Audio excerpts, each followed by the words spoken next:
like to invite Alpana Kishore, who is a journalist and an intrepid one, I dare say.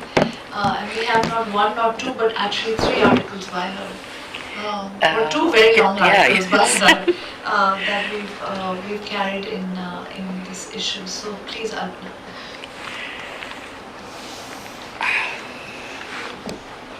Is this on? It is actually. Okay, yeah. So thanks, Ananya, first of all, and Ashokji for this magnificent venture, because cities turn into dust, and histories get layered on top, and then things just get forgotten. So I'm really glad that all these efforts we made, and Ananya has been a superb archivist, not just on email, but to put together the essence of what we tried to do, and to make people understand that yes, there was someone who resisted, who tried to stop this for various reasons, as many have articulated. Naman has said, and Mr. Menon has said, Ananya has spoken about. So there's so many different reasons why this project should not have gone forward. I'm a journalist by profession. I've been one for 25 years. Unlike today's journalists, I'm a bit of a dinosaur. I do deal in facts, and I do deal in really investigating and reinvestigating and checking and everything, because I don't want something to come out and then figure out that I've said something that I can't stand by. So this was a long process. I wrote 12 pieces in 2 years. My source is sitting right here, Madhav. He was the biggest source, the information dump of everything that was, he's a fact a second kind of a person. So we had all this information, and really it was so staggering when I started digging in very tentatively at first, which again I think was around 2019, early 2020. I just heard whiffs of it. I wasn't even living in the country then, but I just heard over the grapevine that something is happening. And I started checking up and digging into it. And I started writing about it, reasonably early. But I think I just couldn't believe that this would actually, I said, come on, somebody's got to stop this. This is just too ridiculous. And sitting far away, you just don't assume that this is going to be, that the enormity of it is actually going to take place. And of course, we all know that it did. So through this period, I think what I just kept, as I went in deeper and deeper, what really struck me was the complete illegality of everything. Everything was illegal. Every single thing. Of course, as Mr. Menon has talked about the competition, the person who judged the competition was on the committee that interviewed everybody. So he sort of sanctioned it. He was the sanctioner, and he was also taking part in the process of inviting all the architects and looking through all their and choosing who was going to win. So the person who chooses the architect who's going to win is also going to sanction the project. How does that make sense? That was just the beginning. And as we went on, we discovered entire institutions had been eroded, had been, literally leveled. I can't think of another word. They were just leveled. So the Heritage Committee, the Central Vista Committee, the environmental analysis, which was a joke, and I'll tell you how. The Delhi Urban Arts Commission, of which I was once a member, and I fought then against the metro's elevation many years ago, and the Delhi Urban Arts was also part of this. The NDMC was part of it. There was not a single institution that was not involved in literally, I would say, overturning the charter with which they were formed. I mean, the Heritage Committee demolished the heritage. So what was it supposed to do? So I think that as the enormity of it started, really making itself apparent, I think I'll talk about the one thing that really struck me, which was the vast gap between government and citizen. I mean, here is the government upending every single law, flouting every single process you can think of, because nothing was legal. I'll just say what wasn't legal. So first of all, Central Vista doesn't have a sanction. It was not submitted to a sanctioning authority. So can you imagine, I'm building a house, and I was building a house, and I don't have to ask for sanction. I don't have to go to the authorities. What a dream. I just sanction myself. Literally, that's what was happening. I can flout every rule in the book. I can cut any tree I want, and I can build a hippopotamus or a aeroplane, or I can create whatever I want to of my house. It doesn't have to fit into the neighborhood. I can sort of expand it out. I can take over public parks and build my driveway there or something. So to me, the vast gap between what the government could do and what I could do as a citizen, I mean, it was just unbridgeable. So, for instance, what I wrote about, like I said, NDMC, which is the sanctioning body, they did not even submit an application to NDMC. So what did they do? They wanted to have this sanction-less sort of project. How do you get that? You have to get some sanction from somewhere. Somebody has to give you a sign-off. So they decided, let's make CPWD, which is the Central Public Works Department, which is the main building works kind of project works of the government. Let's make them the sanctioner. They have no qualifications to be sanctioners. They're supposed to build according to a sanction plan, but they were never given, they were just given this authority. Now, how were they given this authority? By commandeering a colonial law of 1899. This is the colonial bit of it, more than anything else that I think you talked about. In 1899, there was a colonial law called the Government Building Act. So this Government Building Act basically allowed the government during times of war, riots, crisis, to take over anything they wanted without permission. It's an old colonial law. It hasn't been, used for probably 100 years, That was brought into commission or, birthed. The Delhi Urban Arts Commission, which is not supposed to touch a non-sanctioned project, if it only looks at a project once it has been sanctioned by the sanctioning body, had to put a stamp on to say, yes, we've approved. They did it. This was all done during the time of COVID. A lot of it was done when public members like Mr. Menon had talked about could not come to, the public was bypassed and was seen as an obstacle. So it was done overnight with, notices given of a day or 24 hours. There's a meeting tomorrow at 5:30. There's lockdown. You can't make it from your house as a member of the committee. What do? You don't come. You ask for an extension. You say, please, I am here or I am caught in, Mumbai or in some other part of the country or Indore or somewhere. I'll come 5 days later. Can we please have the meeting? No. So the committees were packed with government employees. And that's how everything just kept going, it just kept going.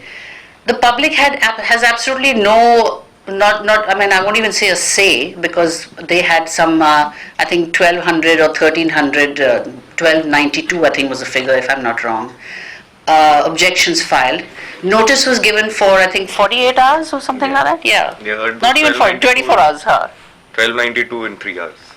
Yeah, so each objection was given, we calculated this, 2.3 minutes.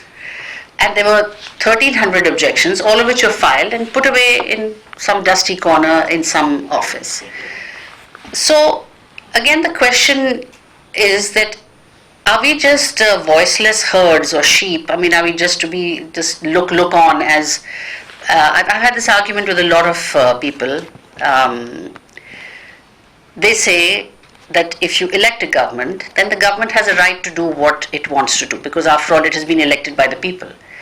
I mean, there's some truth to that. You can't have people interfering in every single decision, wanting. But the process has to be, you have to, you have to have at least that process take place, which is legally supposed to take place. The public has a say. It's given a certain amount of notice. It's given a certain amount of days to file objections. Those objections are read. They are acted upon wherever they can be. They're taken seriously. It's not this farce where you say, for the sake of it, tomorrow is the time everybody has to come at 4 o'clock and we will record objections. If anybody wants to come, please come. And then if you can't come, say, well, we told you, So that whole arrogance towards its own citizenry, and the fact that the citizenry is the last priority. The citizen is the last priority. I mean, here we are, we had 3 public spaces. We had the IGNCA, we had the National Museum, we had the National Archives, and we had India Gate lawns, okay? We have 3 have gone. I mean, they've been taken over. Soon they'll go. IGNCA, of course, has been demolished. The gardens at in India Gate, I think they have been covered we calculated again, about 50 to 60% have now got structures on them. There's an amphitheater. There are 8 toilets. Each toilet is quite massive because you need to go down, they're underground, so there's a ramp to go down and then to come up. You have a walkway, a concretized walkway. So another one of our architect friends, Narayan Murthy, had spoken about there being an underground dam. So whereas earlier there was just the lawns, now all these structures create this massive underground catchment. The water is not allowed to go out. So where it used to naturally flow towards the canals and systems of the city to irrigate the underground water systems, now it's not allowed to go because there's this massive, each of the buildings has a parking that is 3 stories? 3 basements. Three basements. 3 basements to park. So there's just a massive wall that it can't flow. There's no flow left in those lawns anymore. So I think that the hypocrisy of this talk about nationalism and then putting the citizen last is what really pushed me to write these stories. I was really irritated, completely. I can't even trim a tree without the MCD falling on top of me. So in IGNCA, 2,000 plus trees were chopped down.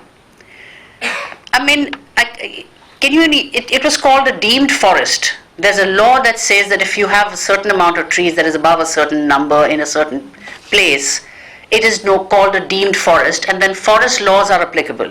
So you can't even touch those trees. And here they were all mowed down. I mean, I have satellite pictures of this dusty, barren IGNCA massive plot, which is there's just dust. All the trees have gone, and I took pictures before they went, luckily. I still have that. It's just, everything is green. They had these old trees, they counted 16 or 20 that were around 100 years old. They just mowed them down. So that brings me to the second thing that I wanted to talk about, which actually touches upon something that you said, which is about the profession. Who does this? Who is this architect or planner who thinks demolishing 2,000 trees is a great idea? I mean, who is trained this way? Is this some sort of, this old school kind of, old Papaji kind of architecture at work, or what, I don't know, or what you can call it. It's breathtaking to me that an architect today, with today's millennial generation that is only focused on environmentalism, organic, reuse, etc., and very vocal about it, woke about it, to an extent that, even I would get irritated by. But come on, that's the what today's generation is talking about. That's what 2023 is or 2024 is. It's not back in the 1960s where you say, chalo gira do, naya mahal khada karenge. No, it's concern about the environment. These are basic ABCs that you learn at architecture school, I presume, that, preserve the environment, reuse, and I wrote about that in some of my stories later, which then, after I wrote about these illegalities, we documented them in great detail, and I got a response from the government. I responded to them, whatever. So that was 3-4 stories. Then I started focusing on what is good architecture, what is world class. This phrase kept being hurled at us, world class architecture. What is world class? Is it mowing down 2,000 trees? Is it building 9-story structures, which is in excess of the FAR? Again, we calculated it was Kolkata Airport, the size of Kolkata Airport that was being put on top of these buildings as extra FAR, which it was not allowed. That's the extent of the massive extra FAR. It's like saying, well, I'm allowed a 3-story building, but really I want to build an 8 or 9-story building. So let me just do that. So who is this? What is the school of architecture that says this is great, this is development? Small Potter Art School of Architecture. Yes, but I really think it's more about everybody who buys into this dream that yes, this is great development, this is fantastic. Okay, yeah, they had to chop down 2,000 trees and they had to, that really hurts me, but you have to do it now. These offices are so outdated, they're so dirty, they really need to, that misses the point. You have to maintain the building. I think Naman talked about maintenance. You have to keep up. You have to improve a building. The British Parliament sits in that tiny little thing where they face each other on these tiny benches. They must be really uncomfortable. But they do it. They haven't just blasted it and built a glass tower instead. So I think I'll just stop here. These are the 2 concerns I had. And I think I'm sure you can hear the outrage in my voice. I'm still outraged by the enormity of this complete illegitimacy and the way, the brute fashion in which it was done. And I still think that maybe somewhere there's hope. I hope there is. I believe that things can emerge out of destruction. So yeah, let's hope. Thank you all for listening. Yes, we could hear the outrage in your voice, and we certainly all share it. I just want to say that Sohail Hashmi is with us, and he went so far as to actually take some of these concerns to court. Yes. So if we are able to time it correctly, I will also invite him to share with us a little bit about his experience of trying that route. We've all tried different routes to approach this, whether through history or through architecture or through the law or through journalism or through the legislature. Everybody's tried whatever it is that they were able to, and still we feel that at some level we've been thwarted. So I'll invite Madhav, who is really our leader in some sense, although probably the youngest among us. He's an architect, very brilliant and talented one, but also, as Alpana said, a real keeper of our conscience. So please, Madhav Raman. Thank you, Ananya, for that very kind introduction. I'm not a very good orator. I also don't write articles, which was Alpana's first offer to me was that we should co-author them, and I told her that if that was the case, these will never see the light of day.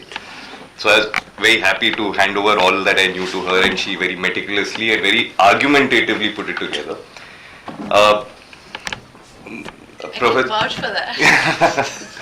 And Professor Menon has been a sort of a stalwart in sort of the leading, in a sense, the architect's charge against a sort of bureaucratic engineering complex. In many ways, I think, having watched him while I was in college and after, is what instilled in me, I think, a sort of veneer of the ethics that he mentioned in his talk. I won't take too much time. There are many remarkable things about this project that are worth delving into. I feel that actually, if all of you got yourself a copy of this, you will find that there are some lovely bits of information on how Machiavellian the project has been. But I want to actually talk about two separate things. First is this notion of development. It's pertinent to recognize that this was called the Central Vista Redevelopment Project. In fact, interestingly, they were confused to begin with, so it was called the Development/Redevelopment Project. And that, I think, is a signal, which I will talk about later, this idea of signals. That's a signal about how unprepared the bureaucracy was with this gift. And this gift is essentially from the political arm of the government to the bureaucratic arm of the government. I think of it as a bureaucratic land grab. The way the Central Vista was structured was essentially providing the larger proportion, about 75% of the land, to the people through public, semi-public buildings and recreational greens. And they are precisely what the bureaucrats ate up, and they have all become government offices. So the first bit that I want to talk about is development, and the idea of development in a city, as I have understood it as a practicing architect. Firstly, I think this notion of demolishing the past as an instrument of modernity is something that we need to consider carefully, given that we are talking about the future. The future is not a vision for future is not based on upheavals. It's based on a sort of calmness and a stability. A stability is important to build a future on. Upheavals are required for revolutions. Now, it's actually a question of self-aggrandizement when various people who are powers that be or planners or architects, when we feel that we are at the cusp or we are heralding a revolution. I think that's where the fundamental flaw in our ethical grain and mentality lies. But this idea of development being based on destruction or upheaval is a colonial notion. It is with the purpose of trying to civilize people, to externalize yourself from a people and say that you are the civilizing, modernizing instrument. So I think that, to my mind, is where I witnessed, as Professor Menon said, the destruction of the master plan, because the master plan talks about development, it never talks about redevelopment. And when the master plan talks about the development, it presents itself as an instrument. The colonialism is that instruments are considered by the bureaucratic engineer complex as instruments of control. So that is the point wherein this category of citizens extracts themselves from the rest of the citizenry and applies control. So this is where we need to understand that, or what I have realized in the past 4 years of engaging with the Central Vista project, is that that's where comes the signs of the future. I want to talk to you about signs, signals, and instruments. Master plan presents itself as a vision, as an instrument of vision, something that looks into the future. So in many ways, it's good to imagine it as a telescope. It has these nested chapters, one within itself, all connected, and if you extend them, you see this glorious horizon. It doesn't really deal with the here and now. It looks into the future. An instrument of control that is a colonial gift is a lathi. So the constabulary in this country is trained to wield a lathi. It's not trained to help a citizen. It's trained to control the citizenry. That's the physical training they receive. So the language of this instrument, the master plan, is not telescopic. The vision, the statements in it are telescopic, but actually the laws and the code that is encoded in the master plan is a lathi. So the vestige of bureaucratic control from colonial times is nested in the fact that every aspiring futuristic vision that is written about in the master plan has a tod or has a break, and that is the fact that there is complete and total imperial control exercised by the Ministry of Urban Development on the development of Delhi. As Alpana said, the general my-bap way of looking at government is to say that if the people have elected them, that is the power that be, and therefore one hopes that the lathi is wielded for our benefit. But sadly, this was done on a place that is well and truly a national space. It's not a bureaucratic space, it's not a Delhi citizen space, it's actually a national space. It is the place where we hold all that is dear to us, the ability to roam around, the ability to speak our minds, the ability to enjoy a heritage that is shared, not just in objects and buildings, but in the environment and ecology. It's interesting to say that it's been touted as the decolonizing project, but the things that have been demolished are all post-colonial achievements. Yes, yeah. So the buildings that are being demolished. So you devalue the colonial structures by removing all that was done that was progressive. The buildings that, so the IGNCA complex represents the first really incredibly powerful design competition that was hosted in India for architects, international juries. The aspirations of the country and its idea of contemporary art was captured in that design competition. That's been demolished. The National Museum, which I'm sure Mr. Sircar will talk at length about, was a building designed by the first Indian chief architect of India. So these are exemplary buildings for various reasons. They were all built to a very frugal budget. So these are exemplary reasons why these buildings needed to have been maintained. As Alpana said, it's the monkeys of Lutyens Delhi. Lutyens Delhi is known for its tribe of monkeys. I imagine a lot of these bureaucratic engineers being like monkeys at a typewriter. That they hope that if they keep hacking away at something, what will emerge will be this beautiful vision. But it never really happens. So the signs started with an article in 2016 on the 26th of January that suggested, written by the eventual appointed architect Bimal Patel, that suggested that it was time to turn a new leaf in New Delhi on Central Vista, and we were all amongst the fraternity very amazed that what vision, sitting in Ahmedabad, such clarity on what needs to be done. Of course, he's a very reticent gentleman in public, so he kind of placated us by saying, these are just my thoughts and nothing serious. And lo and behold, 2 years later, he's at the helm of this project. So the signs were there when that article came out. The signals were tested. There were tests. These were sort of plumbing devices that are thrown into like this ad for the competition to see whether the Institute of Architects and the Council of Architects had spine. As it transpired, they were very pliant. The next was when objections, the ad for the objections were given and the times that were given. That was also tested. Our willingness to go to court, and there's some of us who coordinated our efforts. Vajpeyi Sahab himself was a very happy sort of litigant. All of us were tested in our legal stamina and also in our legal wherewithal. Some of us were punished for stepping up and actually calling to question the basic humanity of this project in the time of the second corona wave.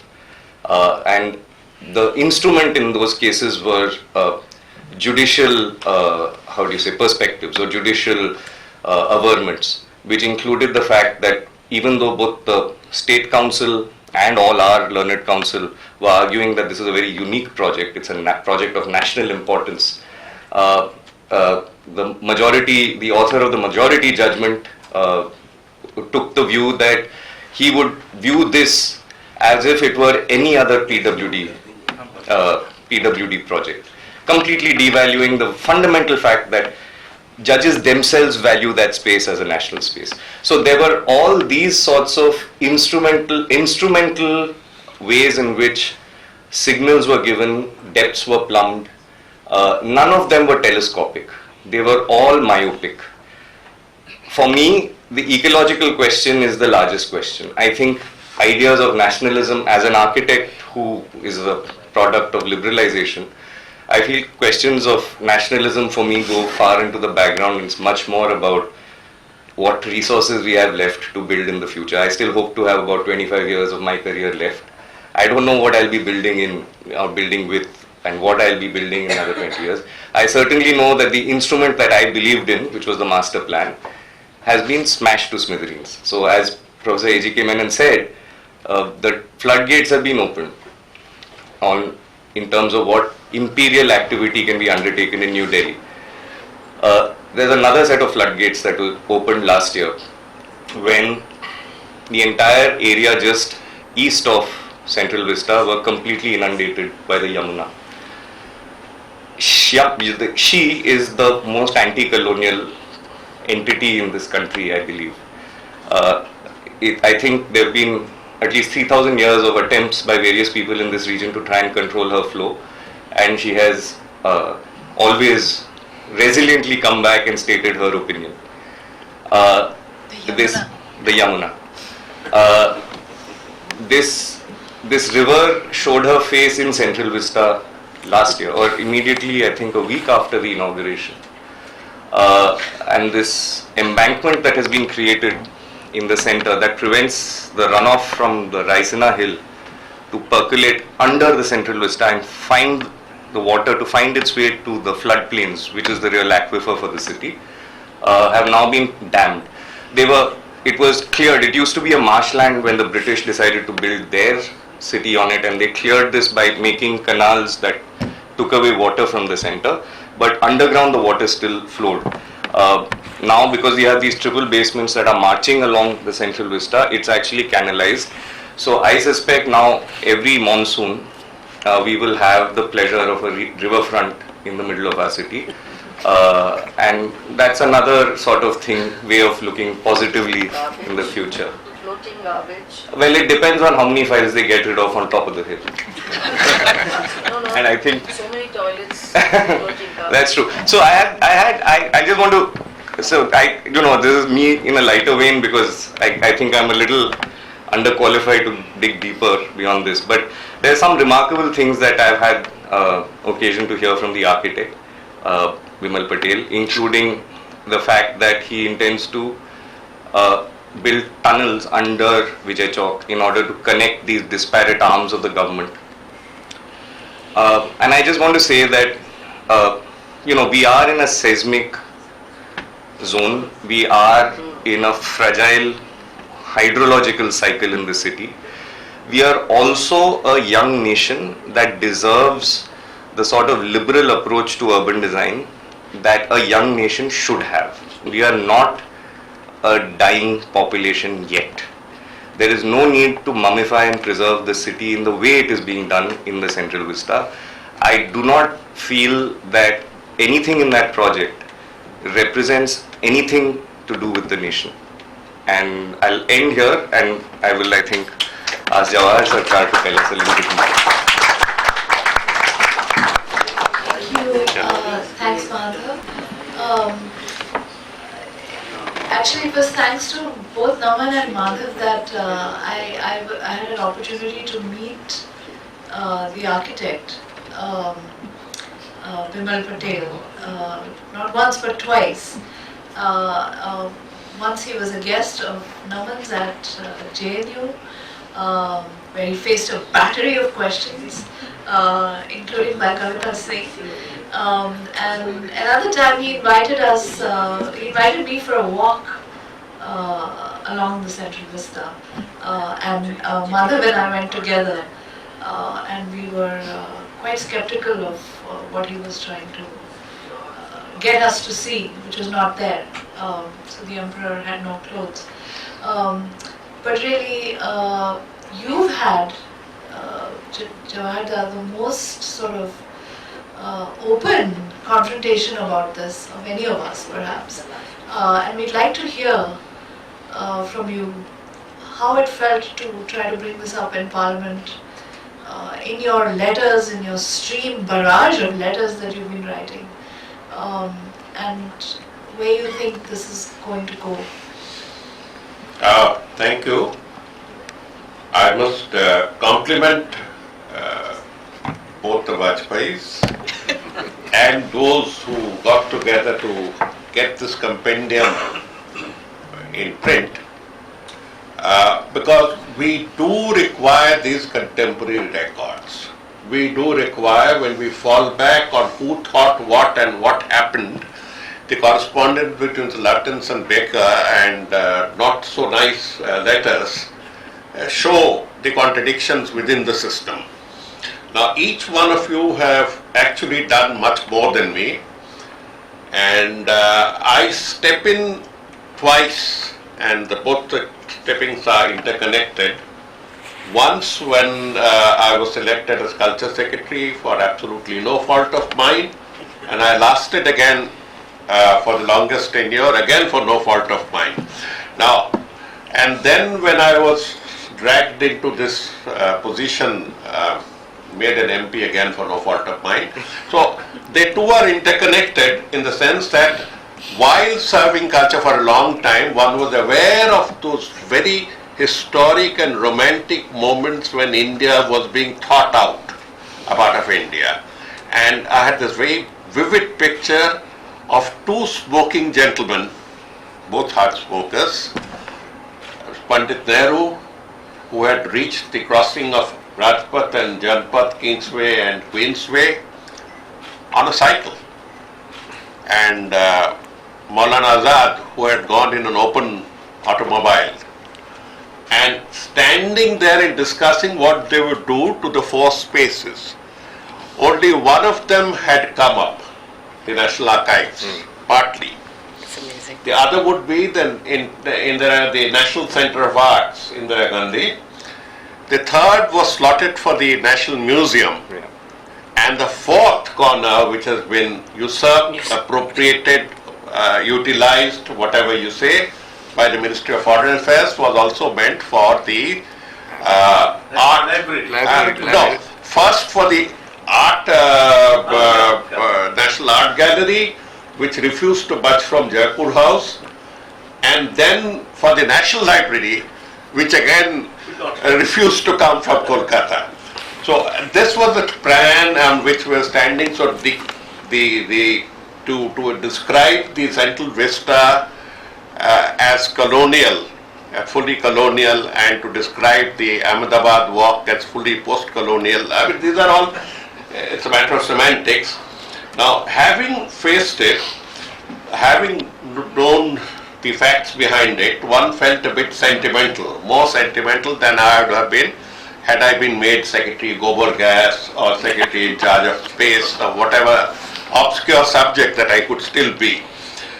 Now, when you bring in this word colonial, one is reminded of history, and there are many students of history here. They write history, I'm not talking of the ancient types. And they are aware of the fact that if there is any political force in India that colluded with colonial powers against the national movement, it was those who are holding power today. And they had to atone for it, they had to divert attention from it, and we have letters on record, one of 26 July 1942, written by the great Shama Prasad Mukherjee, professing all-round servile support, complete support against the insurrection that is being sought to be brought about by the Congress via the Quit India movement, just a few days before. We have those letters. So anyway, the simple point is that they needed to atone, and that explains to you Amrit Mahotsav, why the entire attention is being diverted as if they are the inheritors of, and this guy is very fond of Amrit. I don't know how this Amrit comes in, because when I was dragged away from student politics and co-opted into the IAS, Mrs. Indira Gandhi had just declared emergency. And I have not seen any Amrit ruler or any Amrit autocracy.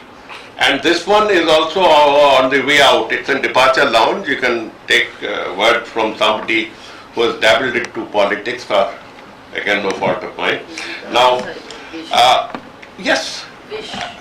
it's not a wish, it's happening. I mean, I don't want to enter into that. Yeah, yes, Now, the other side of Amrit Manthan. Achha, So you know the other side. and the 2 years that I happened to spend as the head of the national broadcaster with Mr. Modi, and both of us had to work together and express our feelings for each other in as gentle a way as possible, made me understand that the man just believes in ad hocism, in corporate ad business.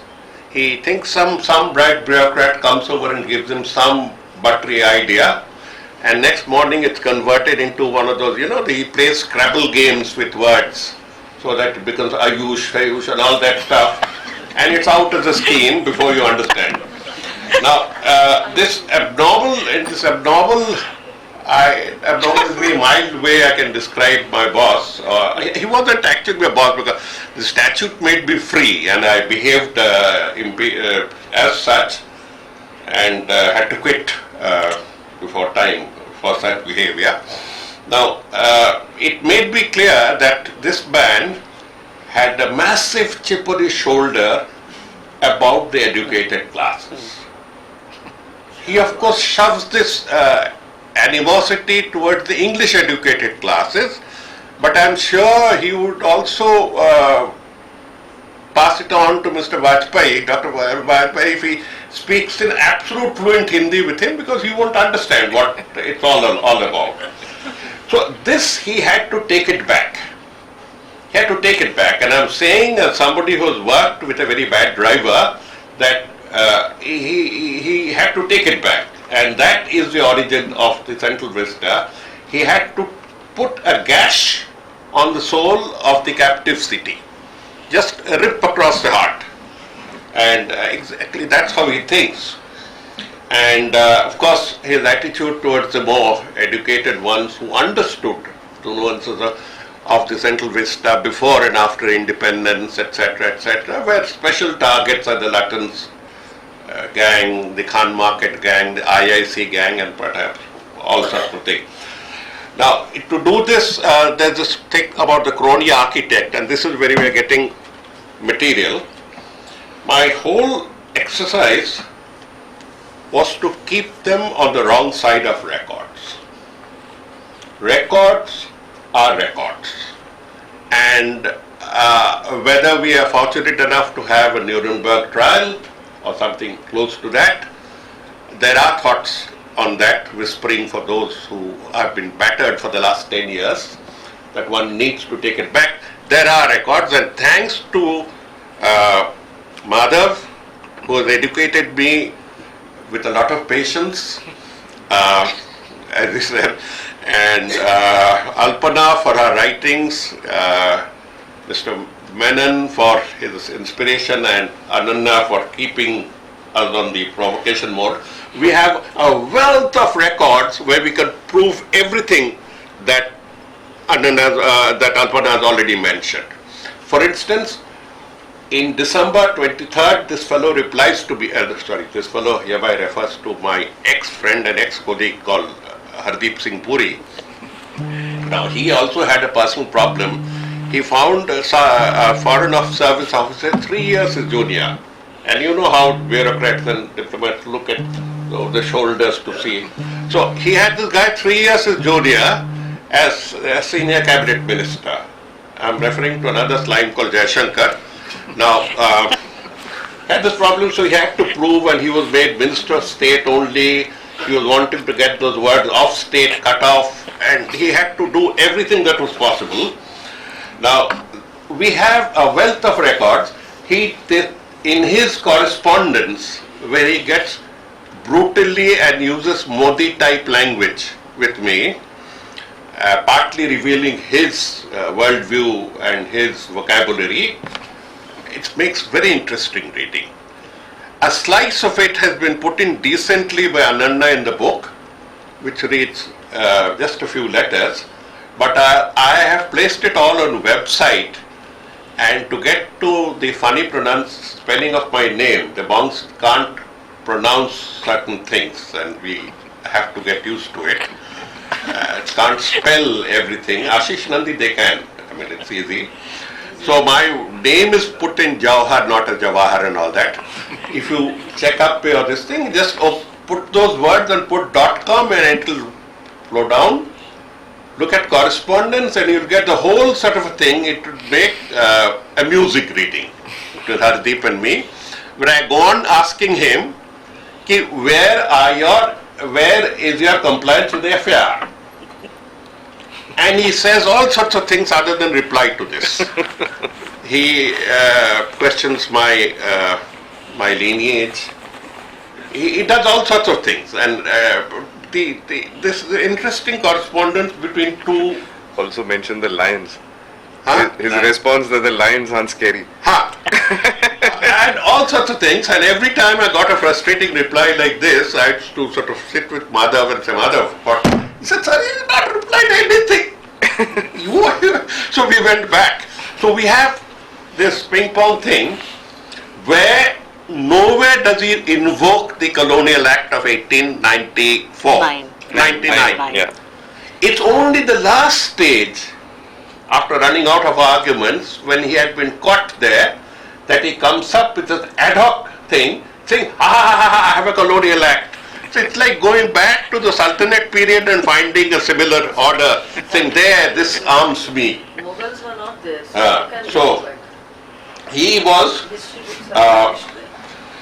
the project is one of absolute ad hocism, couched in secrecy, and still not clear even to Sadaki. I mean, I have asked him, frankly, it's not clear. I mean, nothing gets clear to him anyway. It never did when he was with me in service. But this time is more unclear, because every time we ask him facts and figures, how much did the beautification, if you call it so, of the Rajpath cost? So it's 610 crores, 654 crores, 661 crores, and you ask him and he'll say the pigeons just flew away, or more pigeons came in. So he keeps using that logic, and we can pin it down. The speed, somebody, I think you mentioned about the unnatural speed with which the bureaucratic machinery was made whipped to run, leaves behind a trail. Having been a bureaucrat for 4 decades, I can tell you, procedures have to be run roughshod. And once procedures are run roughshod, you have committed technical violations. You have committed violations all through financial and technical. So we don't even know how much the Central Vista thing with little table lamps or whatever they have, and special flooding arrangements that Madhav keeps talking about, the underground tunnels, 650 crores for that. 1200 crores is the figure for the obscenity that passes off as the new Parliament building. I was there today to the more respectable one for Rabindranath's birth anniversary, and every staff member of officers and staff I met, I assured them that we'll come back to this building and make that something like, I don't know what, maybe we'll put the dancing girl of Mohenjo-daro or something. We'll do something about it. Art and culture. So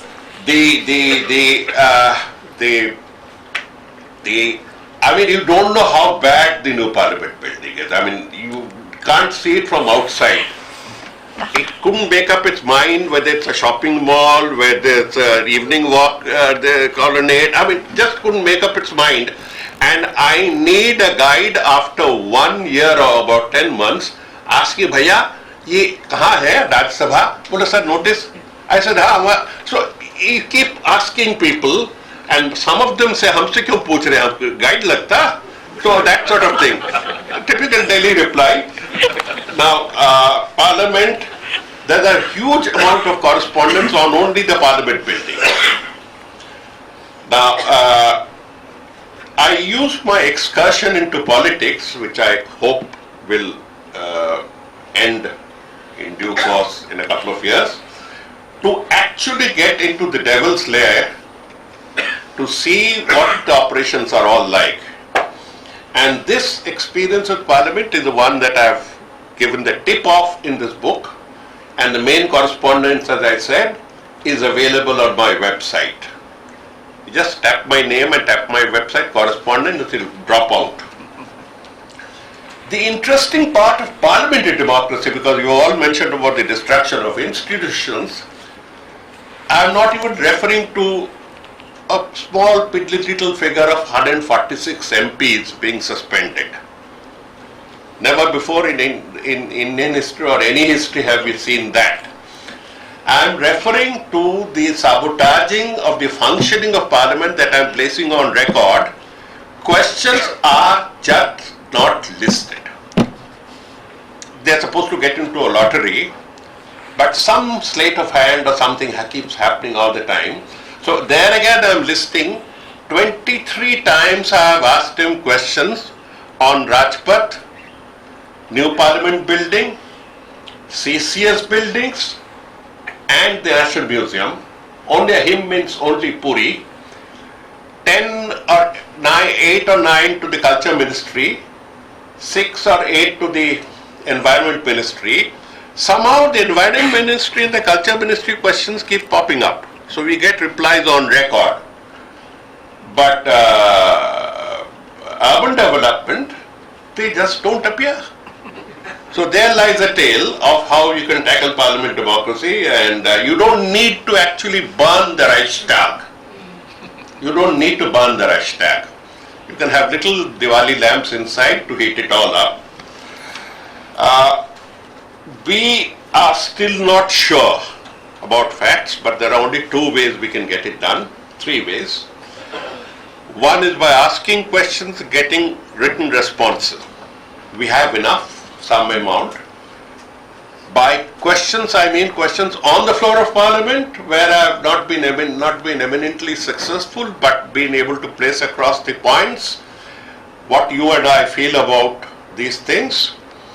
But off Parliament, that is the correspondence I have dealt with, where he has to reply, and he takes about 6 months for each reply, about 6 months it takes.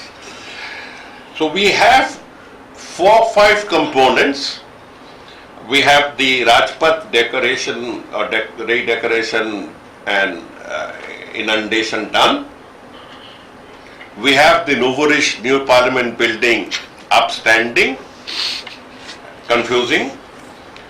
We have the master plan for the Central Vista and the CCS buildings come up.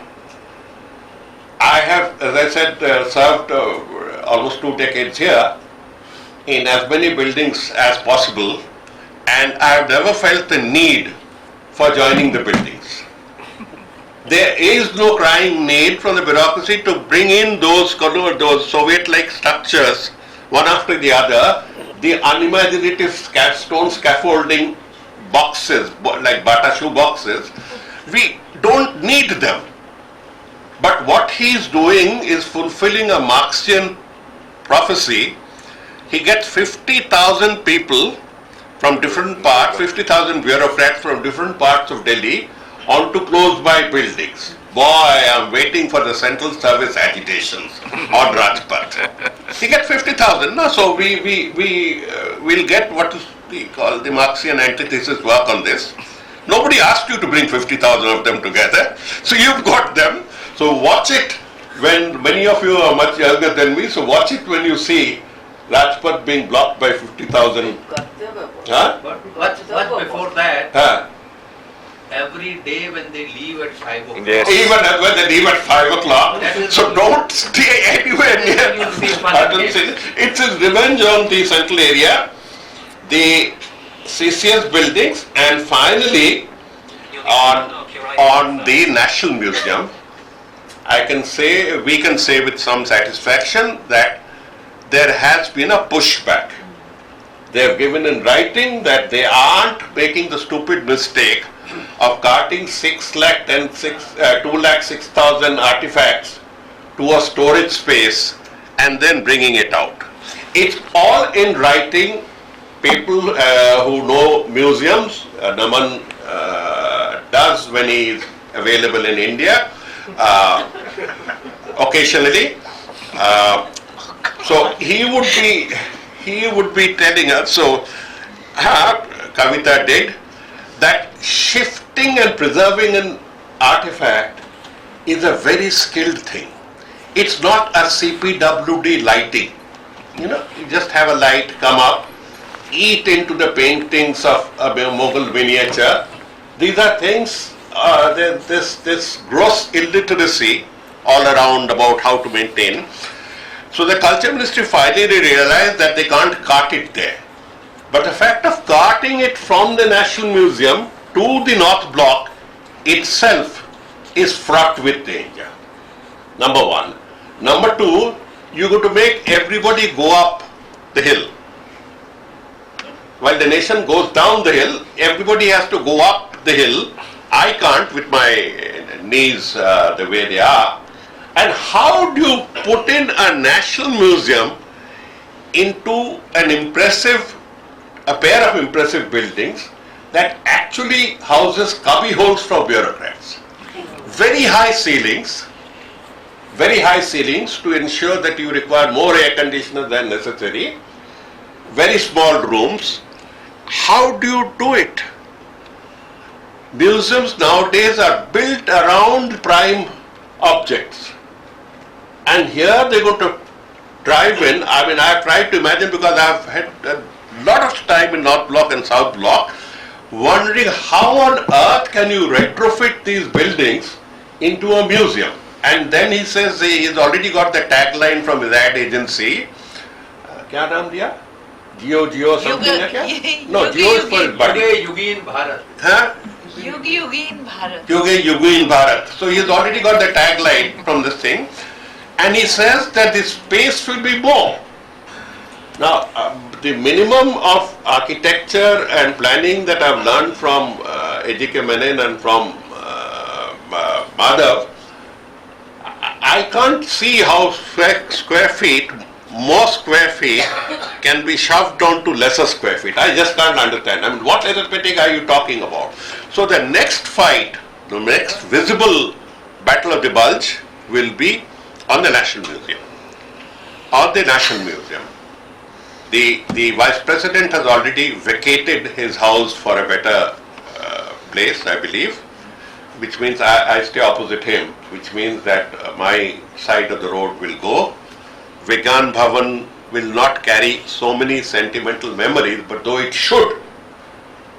So Vigyan Bhavan, National Museum, they are the next on the target. And if we can stop them there, that is good enough. You will have a couple of these Bata shoe boxes building here and there, unfinished. But remember, citizens of Delhi are aware that there are many incomplete projects. Many incomplete projects and many abandoned projects. And I'll end by referring to one abandoned project called Smith's Folly. Have you heard about it? Yeah. Okay. Next time you go to Qutub Minar, instead of rushing towards Qutub, take a left turn. Ask for Smith's Folly. Smith's Folly is a cupola, is just a sandstone sandstone Capital of pavilion. Yeah. Okay, sandstone pavilion, like those baradaris and that we have, made in red sandstone, which incidentally is not, anyway.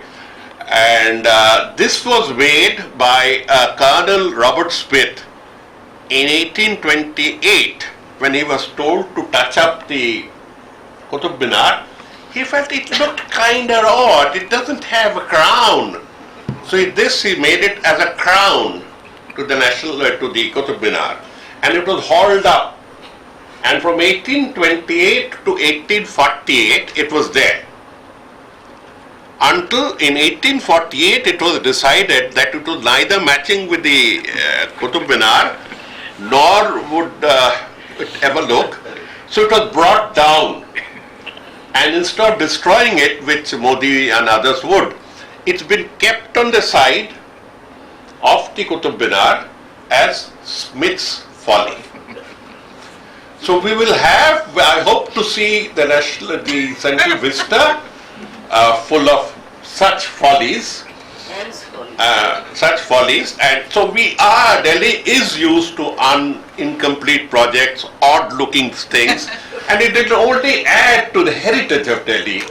That here is the battle of this last battle of the citizens of Delhi could stop the central what is called the CCS buildings only at, let us say, IJNCA, or at, there will be hue and cry when they touch the Annexe building of the National Archives. And anyway, the Annexe building, the main building of the National Archives is coming in the way. So you can't have it all looking Modi-esque. So we'll have injuries within Modi-esque dream, and this is our, let's say, the gross reality. We have been pushed back, we have been trampled upon, they intend to do it more, but the reserve strength of those who love the city, love the nation, who do not write collaborative letters swearing everlasting loyalty to the British colonial regime and then talk of anti-colonialism, we can say that these were the spaces where we fought and pushed them back. That is good enough.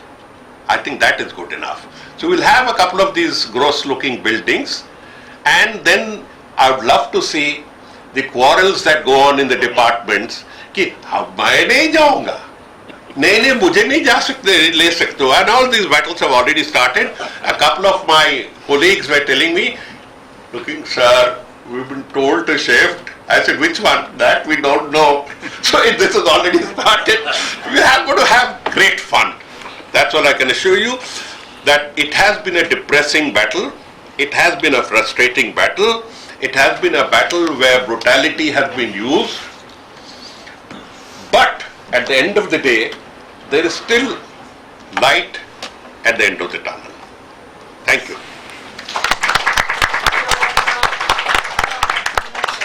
I wanted you to say a few words, but we are quite desperately out of time. Would you like to just say a few words? Yes. Would you go over there?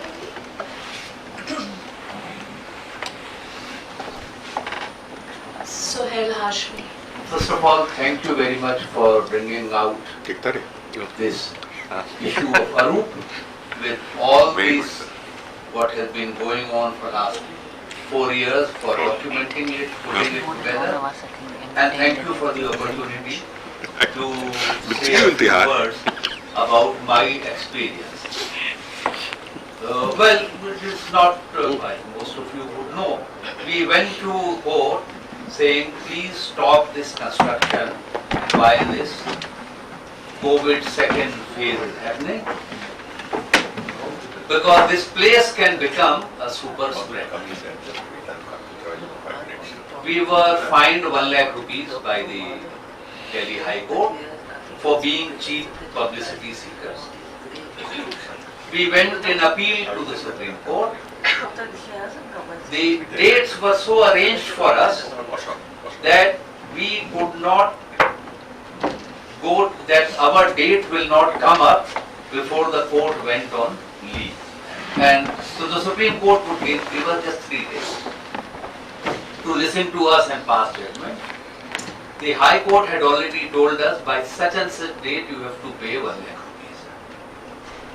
So we had to pay, because before the Supreme Court could hear our appeal. So we went and paid. Then we went to the Supreme Court, and the Honorable Supreme Court said, these are publicity seekers, they should have been fined more than 1 lakh rupees. So that's it. There's just one thing that I wanted to say, which is just take off from what has already been said about the flooding. I just want to add one more thing to it. I have studied geography, and I wouldn't have been building these underground structures so close to the floodplain of the Jamuna. The tunnel going and connecting the Pragati Maidan is going to be flooding every year, because those tunnels are at some places below the subsoil level of the water in the Jamuna floodplains, and the same thing is going to happen too. And Mr. Joshi, I don't think he understands water. What he has been doing in Gujarat and what he is doing here, and from what I hear, that the newly inaugurated triangular obscenity known as the new parliament, it could not meet for 3 months because all the toilets were flooded after the first rains. So what this monstrosity that has come up, we will, all of us, those of us who live for some more years, will be paying taxes that will be funding this joke that has been pulled on us.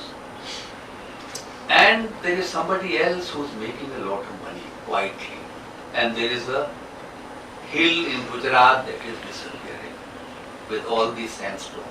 Everything is being paved with sandstone, and I would really like to know who's the contractor. Because from Shah Jahan Road to the sea hexagon to Chandni Chowk and to the pavements in Red Fort, everything is sandstone now, where sandstone was never used. So there is quite a lot of this jiggery pokery that has been going on. And the sooner we get rid of these operators, the better it will be for us. And Sohail, the judge who set you off is Khanwalikar. I was told by a dear friend who is a Supreme Court lawyer, don't hope that anything will come out of No. it. I am mentioning here, it's Khanwalikar, and his 3 judgments, just like 6 of Arun Mishra, has been rewarded with this Human Rights Commission. Khanwalikar has just been rewarded with a plum posting, post-retirement posting, and wait for us to connect it.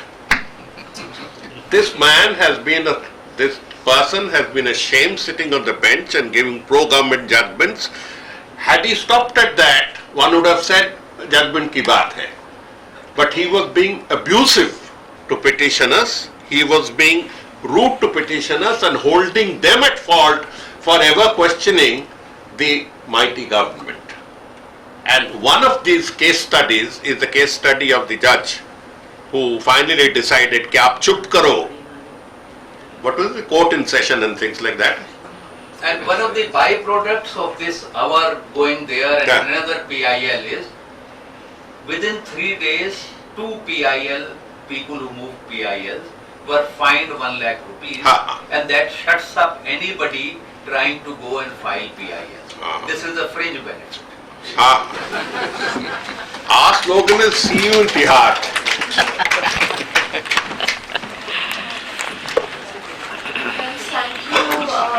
Thank you for being with us for the last couple of hours. I think you get a sense of how Nothing has stopped. how angry many of us are. I think But I do want to say he's my tutor. at the same time that, and I'm insistent about that,